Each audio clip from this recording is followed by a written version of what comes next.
Howdy, folks. Step up now. Widget Wallace from NeedCoffee.com here. Back again for another Wayhomer review. Here's how it works for the uninitiated.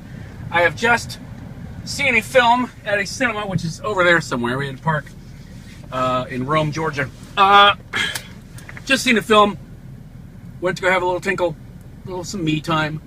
And I come out here to the car, and I'm going to tell you about the film we saw on my way home, because it just saves time. And today we're here to talk about Maleficent. So, alright, Maleficent. What can we say about a synopsis?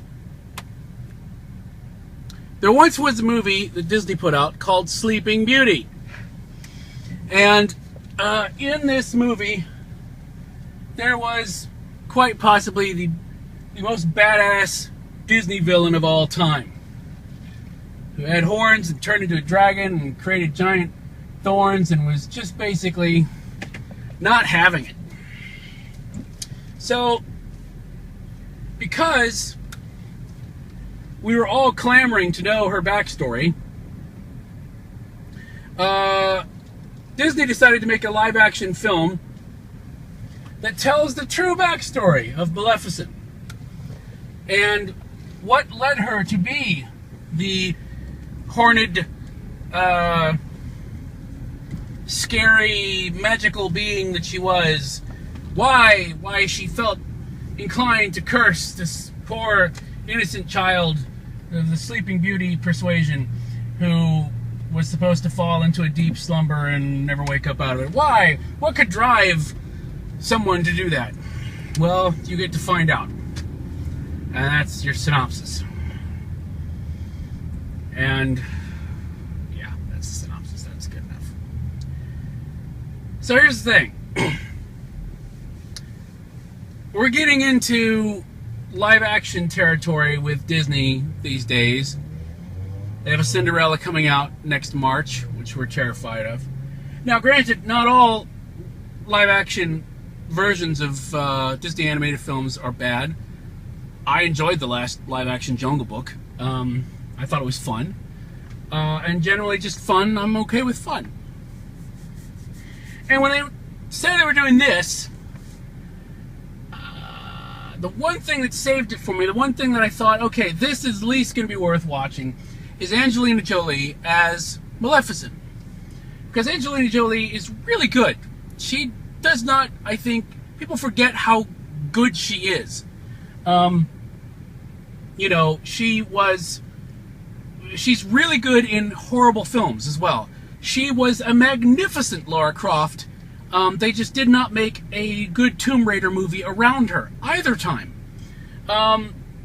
So there was that. And the thing that I remember most about her is that in Sky Captain, both times I saw it in the theater, her little ejection seat stunt got applause both times. Applause like 3 or 4 weeks into it being in the theater. People were like, yeah! So how often do you hear applause at a cinema? Because it's not like the people on the screen can hear you. So I don't think she gets enough credit all the time. And seeing her in the trailer, I thought, okay, good. She's at least going to be good at this. I don't know what they're going to do with this film around her. And I was afraid that, you know, as part of telling the backstory, it's the true story of Maleficent and what happened to it, I was afraid that we were going to get a kindler, gentler Maleficent. You know, it's like, I don't know, it's like finding out that, okay, you know what it is? It's like, I remember, because the thing in Sleeping Beauty was, oh, well, she didn't get invited to the christening of Aurora, and so she got really pissed off about this and decided that she was going to curse the child because of it, which is extremely petty, true. But, you know, we're like, one of the whole things of Lex Luthor, one of the versions of Lex Luthor was that, oh, well, Superman made all his hair fall out, and thus he was inspired to go after Superman. I'm serious. This is one version of why Lex Luthor hated Superman. Obviously, they refined it, but it's like finding out that it's like finding out that the Joker, right? Not the Cesar Romero Joker, not even the Jack Nicholson Joker, which they tried to give us sort of a backstory to, but like the Heath Ledger chaos incarnate Joker, finding out that, oh, well, he was just misunderstood because, you know, he, I don't know, brought some library books back late one time, and the librarian was very upset with him, and so he declared vengeance on all mankind. I mean, it's just finding out that that's the unnecessary backstory of the character. Because that's the unnecessary backstory that they've decided for Maleficent. Basically turning, and I don't mind turning a story on its head, where what you think would be the hero, or what was at least heroic to begin with, is now villainous, and the villain has heroic tendencies. I'm actually fine with that. I actually enjoy turning that on its head. Here's the trick, though.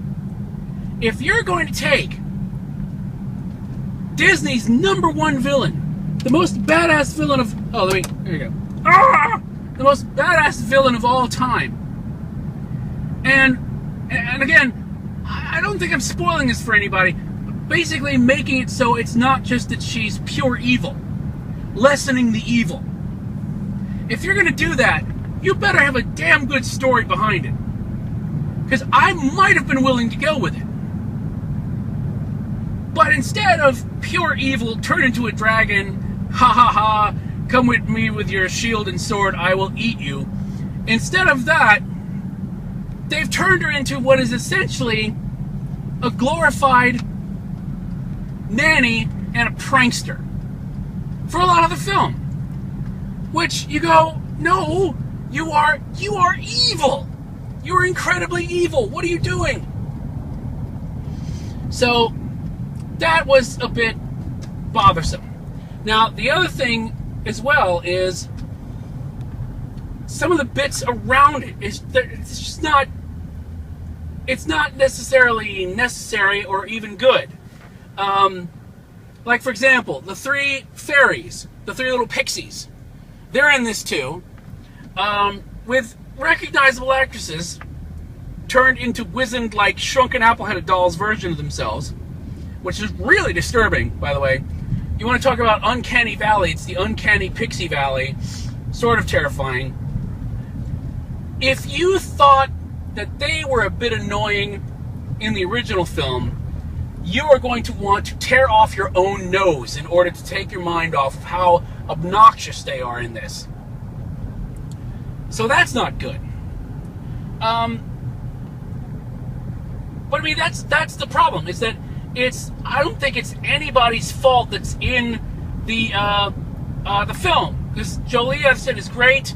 The guy that's playing the Raven guy, I think was really good and effective. Elle Fanning, or I think it's Elle Fanning was, you know, one of the Fanning girls that they grew in a vat because they're just too cute and talented. Is really cute and yes, talented.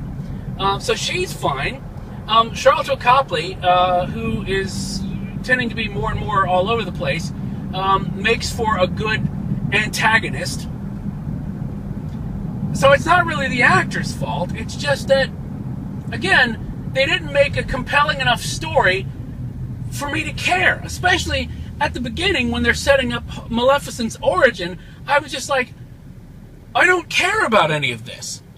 And you've got fraud-looking not demons, but like goblins and stuff. They're all cute and everything, and floating fairies and stuff, and you know, some sort of like sort of strange kind of first love story and everything.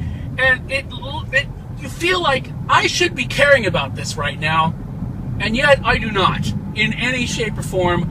I would really like Angelina Jolie to show up and be evil, and you get some of that, but it just is not compelling enough to make it worthwhile to do that to such a great villain.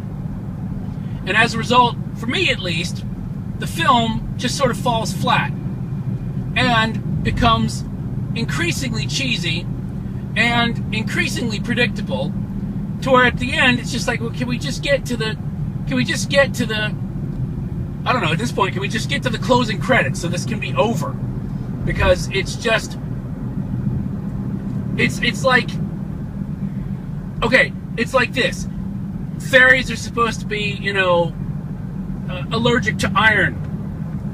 Well, just like that, I have the same allergy, but to Velveeta.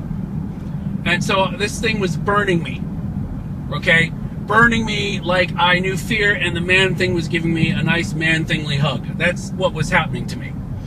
And so it was, no, it's not, no, okay, I take that back. Because if the Velveeta was burning me, that would at least be compelling in a way of like, I would like to get away from this.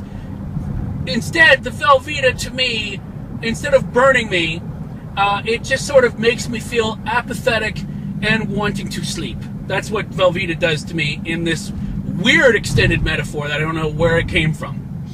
But that's sort of what the film did for me. And the moments that you do get Evangelina Jolie smiling really big and looking slightly evil just aren't worth the price of admission. And as Cosette was pointing out, we didn't see the 3D version. And it's probably for the best because there were so many flying sequences that, you know, she probably would have had an upset stomach. I probably it would have been bad. So I can't tell you about the 3D. But I can tell you that if this is your sort of thing and you do want to see it, okay, fine, but see it as cheaply as you possibly can. But for the most part, if you do not feel compelled, or like me, you were a bit alarmed at the prospect of this, your fears were well-founded, and it'll be out on video in 3 months' time, so just wait.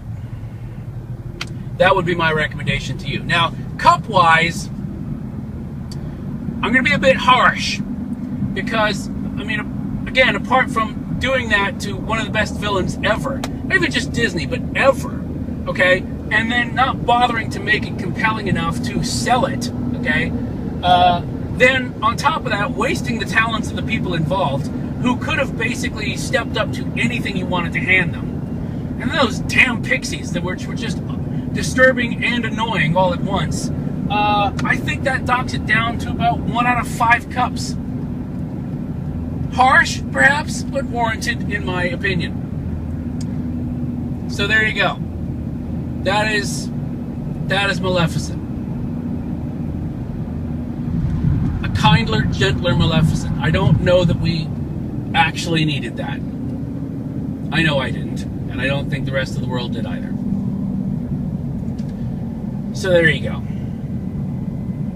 Wow, it's just sort of a downer all the way around. So anyway, thanks so much for watching these. I appreciate everyone who comes out and has been wondering where the hell they've been. As you can see, we've been trying to catch up on these things. Part of the thing that if you do enjoy this stuff, go to needcoffee.com/support, because one of the things that would certainly help is if I could get a faster computer, because it takes 3 hours just to render the video on one of these things. But I shall have more soon once I finish this project that I've been working on about how to do some more Wayhomers and make it cooler than usual. So stay tuned for that. But until next time, we will see you on the Wayhomer Reviews. Bye, folks.